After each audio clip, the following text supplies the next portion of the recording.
All right. I believe that we are live, and I just want to make sure we're on the.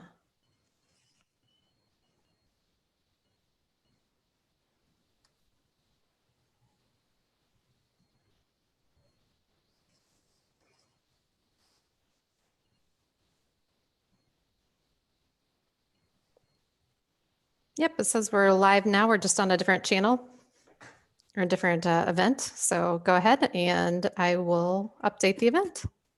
Okay, so go ahead and start, Carrie.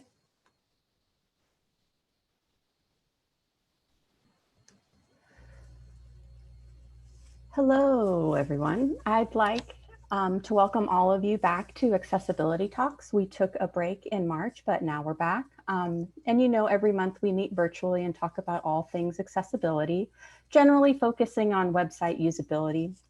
And each month we invite a speaker to present an accessibility topic. And then afterward, we invite the community to ask questions and participate in some discussion. This time I want to take a moment to remind folks joining us that A11yTalks seeks to provide a friendly and safe environment. And that means that all of our participants should be able to engage in productive dialogue. We should all be able to share and learn with each other in an atmosphere of mutual respect. So we require that all participants to adhere to the Drupal Code of Conduct, and this applies to all of our community interactions and events. And this also applies to our verbal questions as well as the chat in the various text channels, including Twitter and YouTube. But if you do have a question for our speaker or one of us, you can post it in the YouTube chat window or in Twitter with the hashtag A11yTalks, and that's A11yTalks. My name's Amy June Heinlein. I'm today's host. I'm the open source community ambassador for Canopy Studios. And this month, our speaker is Imelda March. She is a digital designer and social media manager for Smile More Marketing. And that's a boutique agency that provides professional services to dental practices. When she's away from the computer, she enjoys foreign films and is an adventure bicycle racer. This month's talk is Digital Communication in the Age of COVID-19, because it seems that everyone has some sort of message these days or opinion to share in these strange times. And the question then is whether or not that message can be heard by everyone. Is your digital message accessible? And Imelda will kind of help us answer that question as we go through the presentation. And I wanted to talk a little bit more about you, Imelda. I would love to hear more about being an adventure bicycle racer or rider. What is that? So, I mean, in cycling, there are different genres. If you are familiar with the Olympics, let's start there because a lot of people will be more familiar with that type of thing that you see in television every 4 years. Regrettably, we won't see it this summer, but mountain biking is considered an adventure type of racing. But the Olympic version is more for spectators. It's done on a closed course with levels of difficulties. But if you went to somewhere in Colorado or even in California that has a lot of trails, you would just be bombing down a hill that typically in the winter would be used for ski racing. So that's just to give you a perspective to bring people in to understand what it is. So the bicycle I use has similar tires like a mountain bike, but it looks like a road bike. So if you were watching, for example, the Tour de France, which a lot of people are familiar with, it'd be a bicycle like that with thicker tires, but you'll be in remote areas. So the areas that I'm racing on are gravel, grass, mud, rain. It could be anything.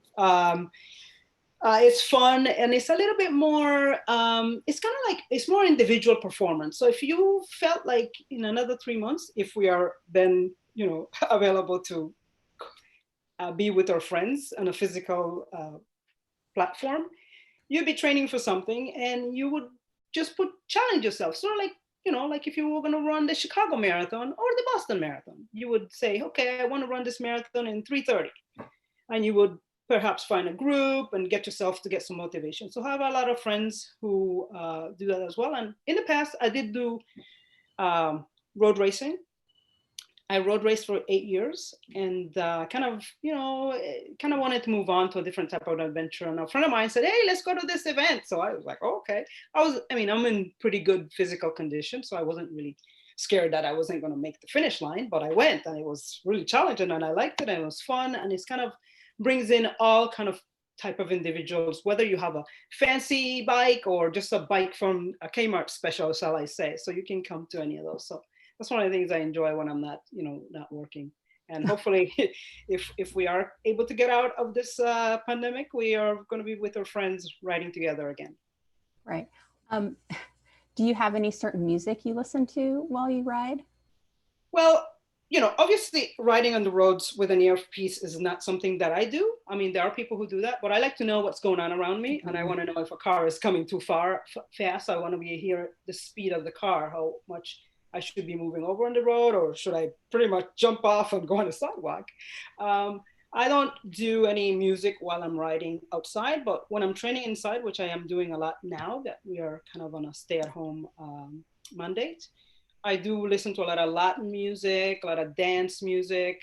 Shakira is one of my favorite artists. J-Lo is another. But because of them, I've been introduced to other artists like Maluma, who was, if you did watch the Global Citizen event this weekend, he was one of them. That was kind of a surprise artist that appeared, but his kind of music. So more fast tempo, so I can stay on the rollers or trainer at a good pace. Because without music, sitting on the trainer is not like that much fun. Without music, you won't make it. Right, exactly. Okay, so without further ado, let's get started. And again, it's Imelda March, and the presentation this month is Digital Communication in the Age of COVID-19. Thank you, Imelda. Well, great. Thank you to the A11yTalks for inviting me for this talk. It's been a long time coming, and then now we have this pandemic, and it kind of pushed it back a little. But I'm really happy that I was invited, and preparing for it was fun. And as you mentioned earlier, this is a learning environment. So if you have any questions, you where to put them, and if you want to contact me later, there'll be some contact information at the end of the presentation. Thanks again for having me, and I hope everyone is staying safe. In the blink of an eye, everything kind of changed. Kind of like boom, an explosion happened. So what really happened? We were, the world itself experienced a pandemic, COVID-19, that kind of exploded. The US, unfortunately, is leading the number of incidents and death across the world. If you could move to the next slide, that'd be great. On the next one. Yeah, right. Thanks. So what are we doing now? We are kind of scrambling for information. There's information coming at us from many angles, specifically more digitally. So we have, that is going on. So we have, for example, on your phone, on your mobile devices, you're probably getting a lot of messaging if you have the notifications on. I typically have mine off for certain things, on for others. Obviously for texts and things like that, I have it on to, if family is contacting me, and also if I'm using any type of messaging, which I typically use the WhatsApp messaging system, I typically have those messaging on as well. So the pandemic happened, bombardment of information, and what that brought was digital came up in terms of increase in usage, and unfortunately print is decreasing. Some of the magazines and newspapers today probably won't be around by the fall, because the movement toward digital is rapid, the pace is faster, editing can happen just kind of right there, where print, once it goes on that print and it goes out, it's harder to bring back that message. So the controlling is a little bit easier. So with that in mind, we kind of have two definitions, right, of digital. One of them being digital communication, which really talks about transferring information through digital channels. But then we have the one that is being brought forward a little bit more and more and more. And with this COVID, I think we're going to see the movement of the needle.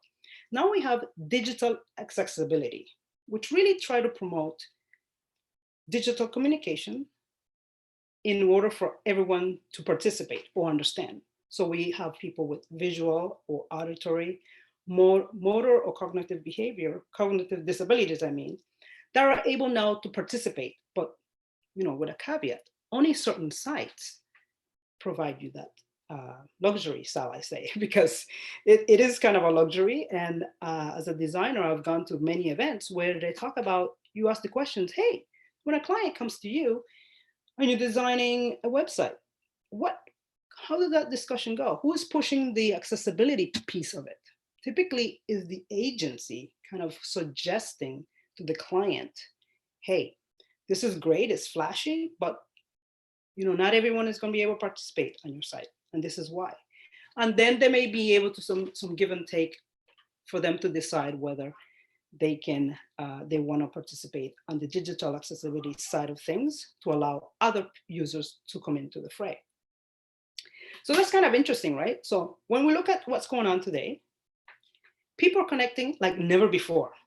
But as I remember, Facebook, Twitter, LinkedIn, YouTube, Instagram, and email all have some type of accessibility setting in it, but not a lot of people know to use it or use it. If you go, for instance, on Instagram, you'll see a lot of images. But if I was, sight impaired, it would be difficult for me to know what's going on because not everyone who's posting is adhering to that and allowing me to be part of that discussion because they don't know or is not really highly promoted on how to use this. YouTube has become one of the big platforms that most people are using. I mean, today we're using it. What are we able to do? We're able to reach a number of people because at the end of this presentation, there'll be a caption added to it.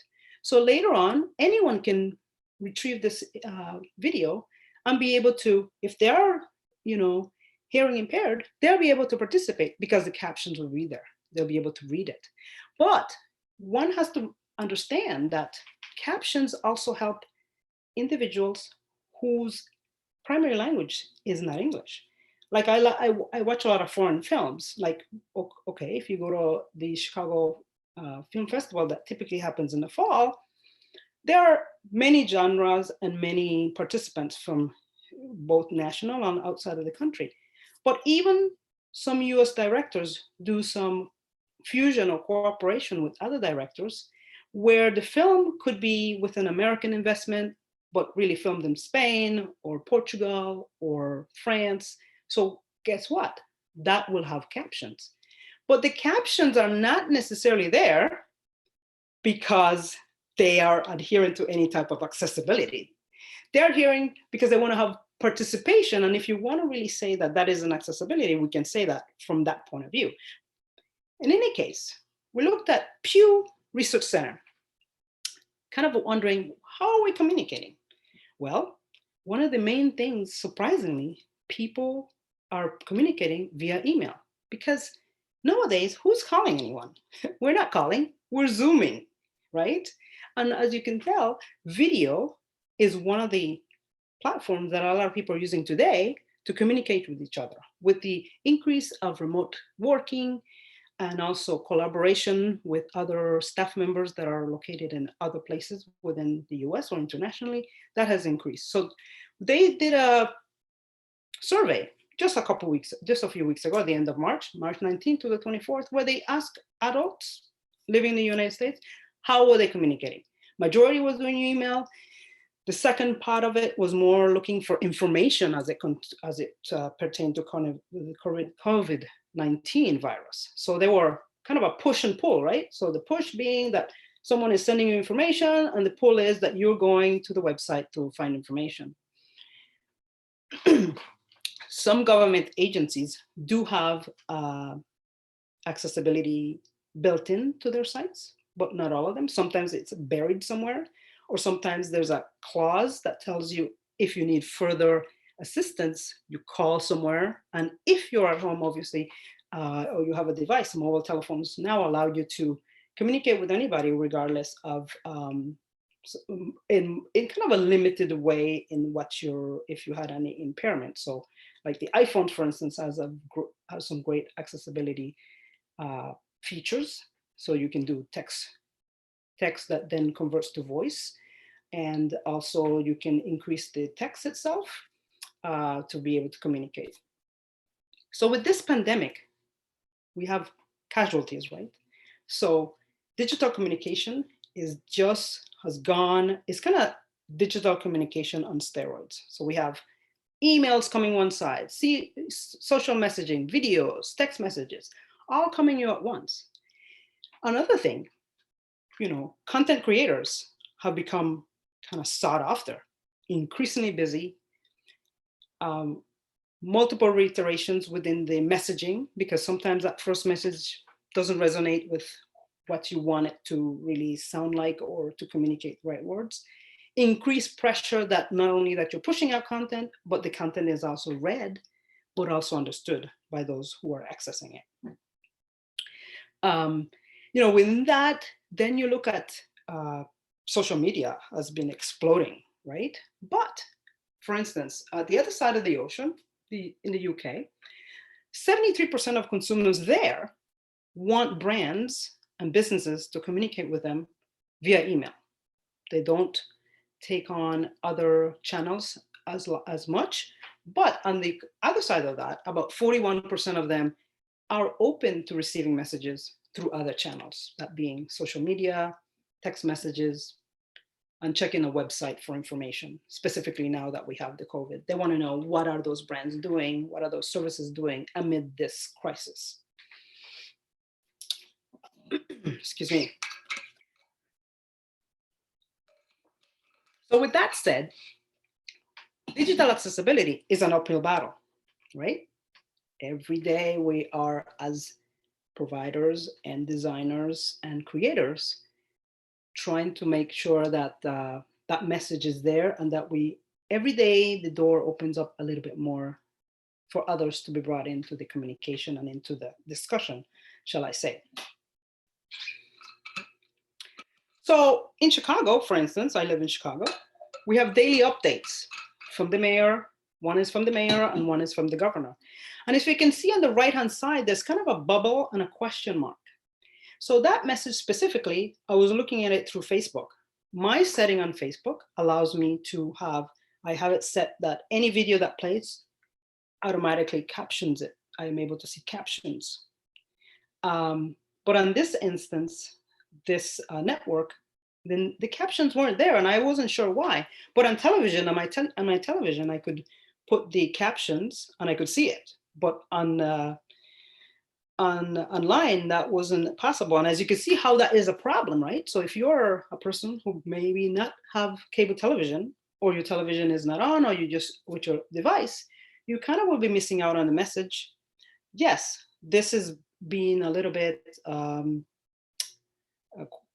bringing other people in because they have an ASL translator there. But what if you needed also captions? I did it in 2 different times and I wasn't able to do that. So this is kind of a live thing that is happening every day.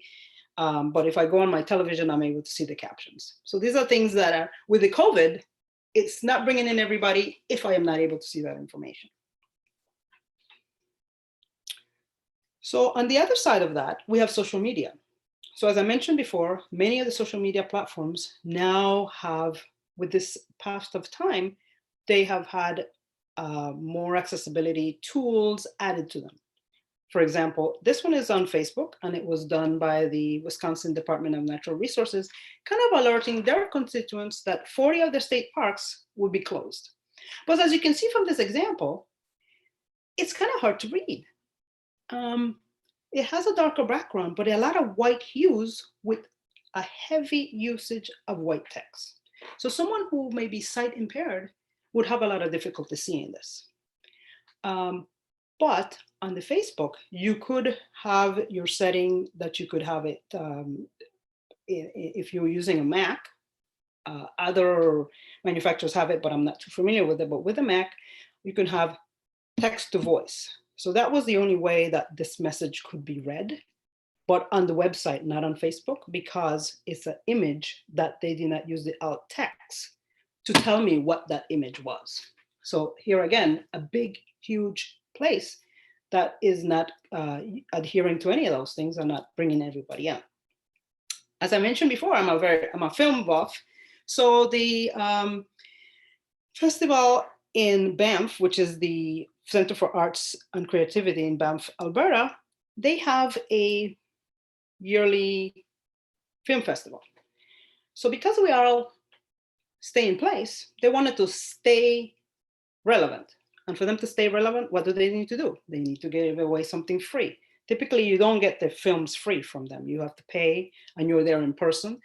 I know they're planning a digital conference itself, but the date has not been announced. But if you visit this site, you're able to see some short films about, the shortest one was about 15 minutes. The longest one is about 60, different ones, which, allows you to see that all the films are captioned, so allows everyone to participate. And also you can have your text, voice text on for anything that appears on or below the text line that is there. So they've done a very good job of that. But fresh off the presses, Michael Moore has released a documentary. He released a documentary, and I haven't seen it yet. I'm going to be seeing the rest of it, shall I say, over the weekend. But to test it, the full movie, if you see the image at the right top, the full image, you see the CC and the little arrow. That is fully captioned. I watched about 5 to 10 minutes of it to ensure that those captions were actually working, and they are. But interestingly enough, the teaser, the marketing piece to that, is not captioned at all. And there's no captions available for that teaser at all. So that was kind of interesting how they're giving away, it's a free film.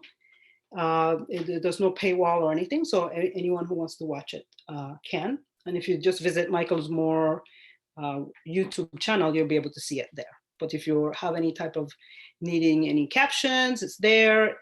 So everyone is able to participate. So when we're talking about accessibility then, right, we kind of have a delivery collision happening. COVID-19 is here. The census was here.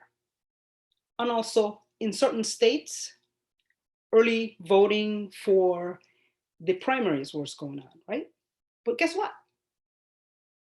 The census and the ballot all come in printed form. If I have any type of disability, I may not be able to participate. Yes, if I'm watching any type of programming, I am reminded of the census via some commercials and everything else. But that would, if I don't have any access to that, I am not going to be able to participate. So perhaps this is why census, returns are so low. I mean, I responded online. It was less than 10 minutes. It's just very brief.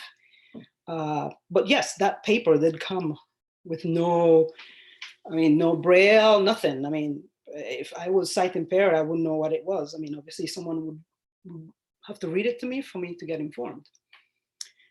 So with this said, what are the call to actions on this? But firstly, you need to know where are the people going for information and where are the most engaged. Here we have, I've listed a number of them, but I'm just going to kind of talk about the top 3: Instagram, email, and YouTube. All 3 of these are between 2 minutes to 3¼ minutes in terms of engagement, in terms of the number of minutes people spend on that site looking at things or experiencing or even interacting with your brand or service. Many of the email services do have accessibility tools in it. They're a little slow on it, but it's coming every day. There's more and more of them coming on board. Constant Contact is one of them that has multiple accessibility tools. On the other side, Google, if you use the Google Gmail, they have several accessibility tools there. So these are some things they could do if you are planning some type of strategy and you want to communicate with your customers or constituents or anyone within your group.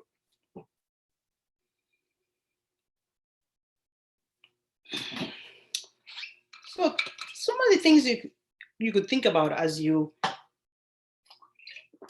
excuse me, some of the things you could think about as you are thinking about a strategy would be to ensure that all the channels, because people are flocking more and more to the social media, making sure that you're educating your staff into how to use those tools, and making sure that your messaging that you're sending out are part of that. Because there's no sense saying, oh, we send out accessible, we do accessibility, but then your messaging is not accessible to anyone. So it's kind of interesting to see that many of the sites are like that they say that. I'll give you an example. It's not so much of an accessibility, but it is and it isn't. For example, Instacart. I helped a family member order some food through it, and you can go online on a PC and order it. A lot of flashing, moving parts. It was busy. I mean, to me, it was very distracting. And I'm not saying I don't have any, at the moment, any visible, disabilities, but this is now. In the future, I may have it. I may want something that I can handle a little better. And one of the things that piqued my interest is that you send the order in, you get a confirmation via email, but then to track that thing, I need to download an app. Well, I don't want to have this app because I don't use that service, clogging my phone.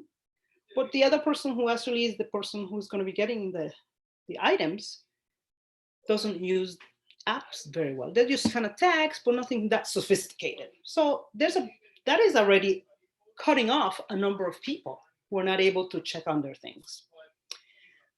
So when we're looking at the whole thing that's going on right now, the explosion of digital, right?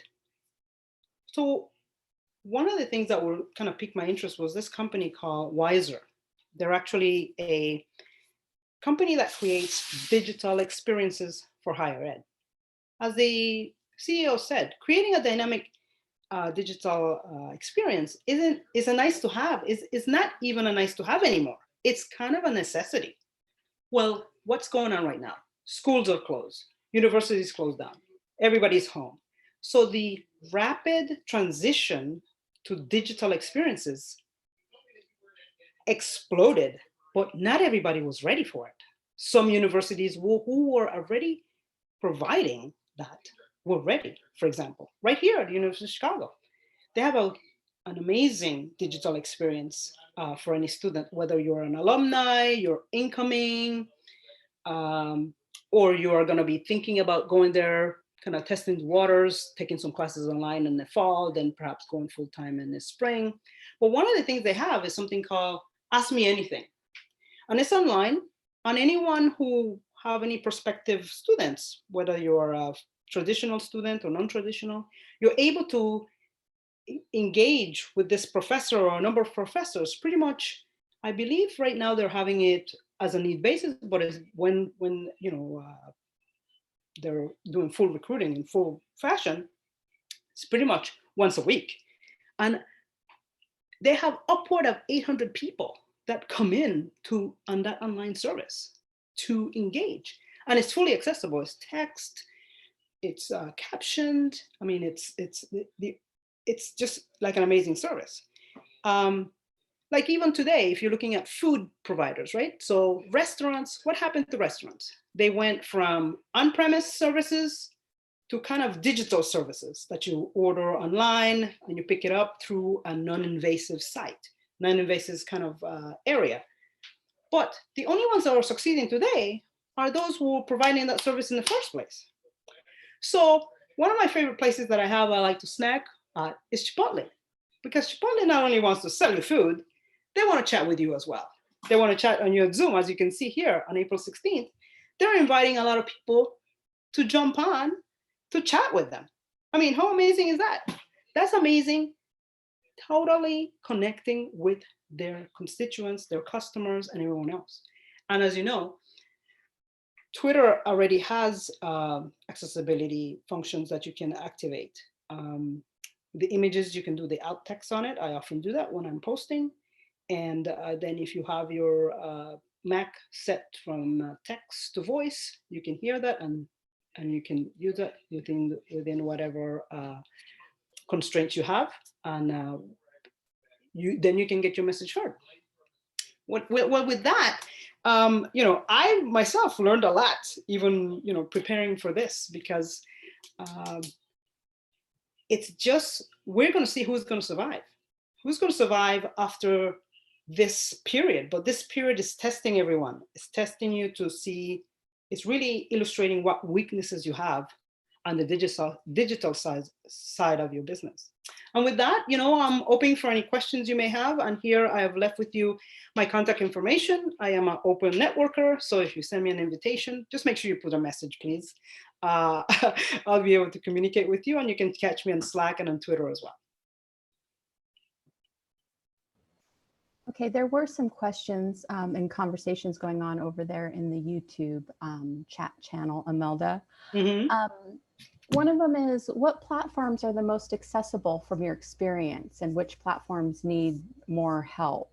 I know you kind of listed a couple of those, but do you want to clarify a little bit more? Well, to me, Twitter has made a number of improvements in accessibility, meaning it took him a while to have the alt text in there. But what's interesting is that they don't really fully advertise. So what sense is to have this thing there when, even if somebody who's well taken, that they want to have other individuals participate in a conversation, they don't know how to do it. So in my opinion, Twitter has done a lot. I know that Zoom is one of the platforms from a usage point of view for accessibility, has done some inroads, but they have fell short on the privacy sector, and some of the instructions are not PDF ready. So if you want that piece, you cannot get it. So from an accessibility point of view, it's kind of difficult, because then you cannot have it being read properly through your text to voice. I've found one of the things is not so much who has made the inroads, because a lot of people don't know what it is or how to access it or how to use it. So in my opinion, I would answer that question in that, although we have accessibility tools within the different functionalities, like Facebook has done a number of changes to make it more accessible. But on the flip side of that, where is the education? Because they are assuming that everyone who is using the platform is, shall I say, able-bodied. So they're able to access that with minimal difficulty. Right. I found that the accessibility settings really take some time to dig into and get ready, and nothing's turned on by default. So that can be challenging for folks. Exactly. So you as a user, you have to go in there to turn it on. For example, I mentioned this earlier. One of the accessibility things that I've turned on Facebook, and it wasn't readily, you have to go into the settings to turn it on. So when you visit Facebook, if you're a user of that platform, and there's anyone who posted a video, that video just starts blaring out. Where for you to control that, you need to go into the settings and disallow it, and just have it so when you're ready as an individual participant on that platform, you're able to do it. Because I find it very distracting that things are moving every which way. And imagine someone who is more kind of have a cognitive kind of a disability, that's even more pronounced. I bet. There was quite a discussion about statistical graphs and charts that display the latest COVID statistics. One viewer suggested creating pre-built snippets for certain curve shapes, and then based on the selection and having that graph aggregate it so people could see the description underneath it. How do you suggest addressing those very complicated and complex images?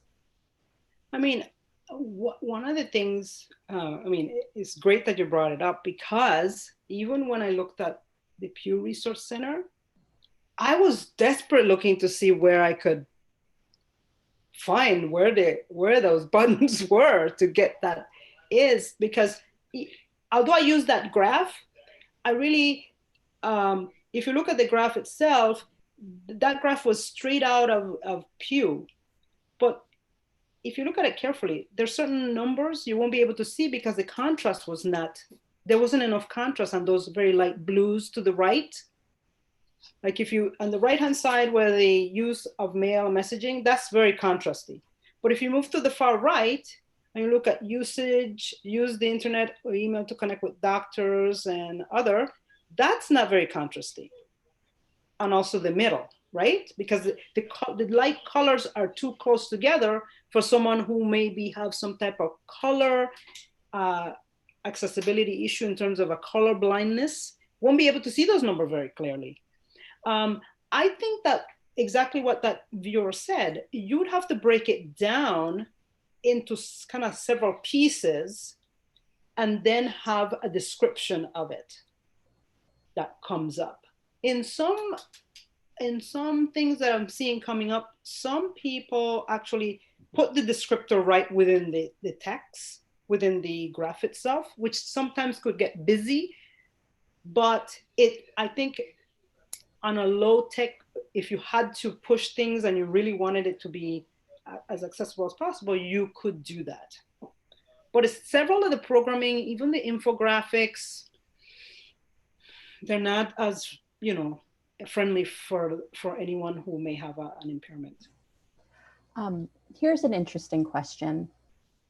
Should we be online accessible first and then offline accessible, kind of having that be the fallback plan?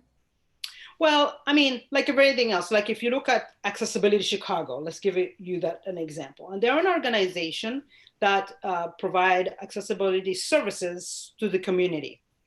They're both online and offline. And what by that, I mean physical accessibility, meaning the entire building is fully accessible. From the time you enter through the main doors, the sidewalk, the main door, the elevator, when you come off the elevator. I am telling you this because I've been there.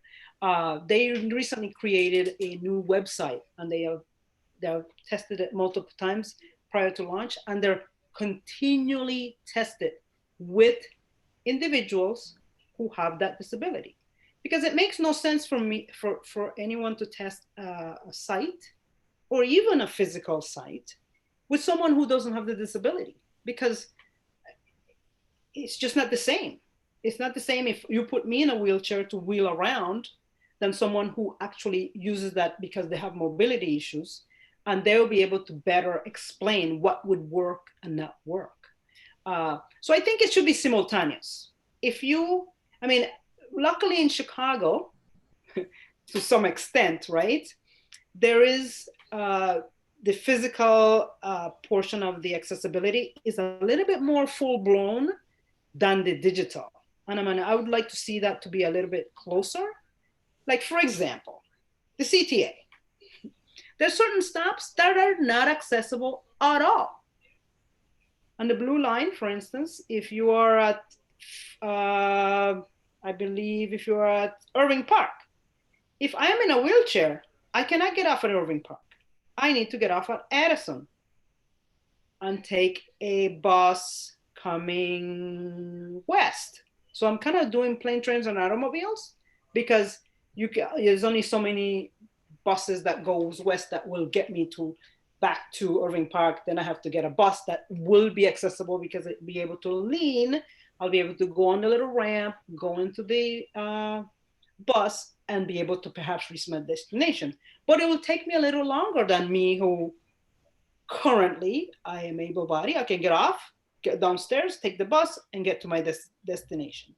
So I think there's got to be more of an emphasis, and perhaps the only way that's going to come, and I know the ADA, and we have WCAG kind of suggestions of what's going on, but I think more of a federal push towards it. And I know there's been a lot of cases, like the Domino's case that was pretty prevalent, and we all waited, sweating to see what would happen. So I don't think the fully on the digital side won't fully happen until some type of mandate kind of come to fruition. Because right now it's basically someone who just wants to be kind of on the goodwill that they are doing that, right? Not everyone is doing it because, you know, like the pizza, right? They said, hey, this person can call. We have a phone number on the website. But he didn't want, that person didn't want to do that. They wanted to fully do like what I would do, or just order online. So I think that's what's missing right now. To have that closer, that percentage of accessibility, physical and digital, is just too wide of a differentiation right now. Yeah, that is unfortunate. So I have one last question for you. I heard once that you appeared on billboards all across Chicago dressed in Nike apparel and footwear to promote the Chicago Marathon. Yeah, well, this is kind of interesting how that happened. So I'm interested in hearing more. Yeah, that's kind of a did you know? So a few years ago, I wasn't training for the marathon, but I was training for some road races, meaning running road races. And I was at the lakefront running, and no, I did an event, and I finished the event. I was hanging out with some friends, and there was a person came up to me and said, hey, we're recruiting for this billboard, and we wanted to see if you'd be interested in applying for it. We know you can apply, and then you'll get notification if you're selected. So I said, oh, sure, why not? So the person gave me, everything was legit, the agency, the phone number, everything. I went and applied. I really thought it was a long shot, but then a few weeks go by and I get this call and said, hey, you're selected, and this is what you got to do next. And then they sent me all this gear, and they said, hey, this is when the photo shoot is going to be. But I thought it was going to be just just certain spots in Chicago. It was everywhere.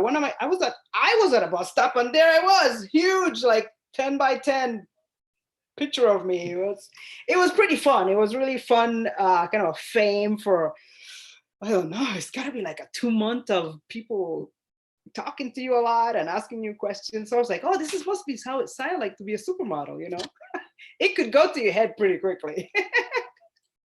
But it was fun. I know one of the things, I do volunteer for the Chicago Marathon with on the accessibility portion of it. Last year, my claim to fame is that I ushered the winner, Michaela, now I'm escaping her name, but Amanda Sheffrin, she won the marathon, the wheelchair. So we were escorting the wheelchair athletes up until just before they turn into the finish line. Obviously, they need escorting because if something mechanical happens, you're able to call for assistance. So that was fun too. But yeah, that was my claim to fame. So yeah, the name of that winner of the marathon is Shar. The last name is Shar, and she's from Switzerland. Oh, fun. Well, thanks again for presenting today, Imelda. Great. Well, thank you for having me. And if anyone have any further questions, just reach out. Yeah, and then I want to remind everyone that later, after we get the captions a little bit better situated, the YouTube video will be posted online. And we're not quite sure when or who our next guest is for next month, but we're always recruiting new speakers. So let us know if you have any ideas on how we can make Ally Talks more friendly to all. And we're always making a conscious effort to include marginalized groups in tech in our speaker lineup. So subscribe to our YouTube channel and follow us on Twitter with the name A11yTalks. Thanks. Thank you. Bye-bye.